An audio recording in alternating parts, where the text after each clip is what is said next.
এই ভিডিওতে আমরা দেখব কিভাবে আমরা আমাদের মোবাইলের মেসেজ অথবা এসএমএস কিনবো, যেটা আমাদের কাস্টমারদেরকে পাঠানোর জন্য দরকার হবে। সো আমরা প্রথমেই সাবস্ক্রিপশন থেকে মেসেজ সাবস্ক্রিপশনে চলে যাব। এখান থেকে আমরা আমাদের যে পরিমাণ মেসেজ দরকার হবে সেটা কিনে নিব। আমি যদি 100 মেসেজ কিনি তাহলে 100 মেসেজ কিনে নিব, যদি 300 মেসেজ কিনতে চাই তাহলে 300 মেসেজ কিনে নিব। এই মেসেজ দিয়ে আপনি কিন্তু অর্ডার নোটিফিকেশন, দেন অর্ডার ওটিপি ভেরিফিকেশন, এই জিনিসগুলো করতে পারবেন। যদি আপনার মেসেজ ক্রেডিট না থাকে তাহলে কিন্তু এইগুলো কখনো ইউজ করতে পারবেন না। সেই জন্য আপনার কিন্তু মেসেজ ক্রেডিট দরকার হবে।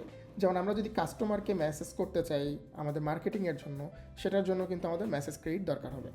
সো আমি প্রথমে আপনি খুব সহজে এখানে আপনি আপনার ইচ্ছে মতো কতগুলো মেসেজ কিনবেন সেটা কিনে পারচেস টপ আপে ক্লিক করে যদি পেমেন্ট করে দেন তাহলে কিন্তু খুব সহজে আপনি মেসেজগুলো কিনে ফেলতে পারবেন। আমি যদি দেখানোর জন্য আমি একটি কিছু কিনি।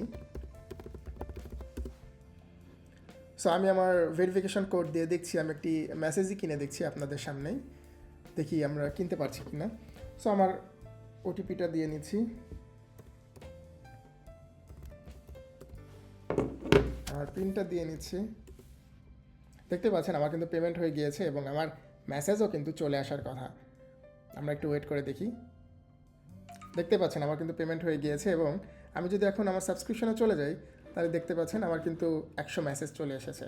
এই মেসেজ কিন্তু আমি খুব সহজেই এখন আমার কাস্টমারকে পাঠাতে পারি, অর্ডার ভেরিফিকেশনের জন্য ইউজ করতে পারি, অর্ডারের নোটিফিকেশন পাঠাতে পারি। এভাবে খুব সহজে আমরা মেসেজ সাবস্ক্রিপশন কিনতে পারবো। ধন্যবাদ।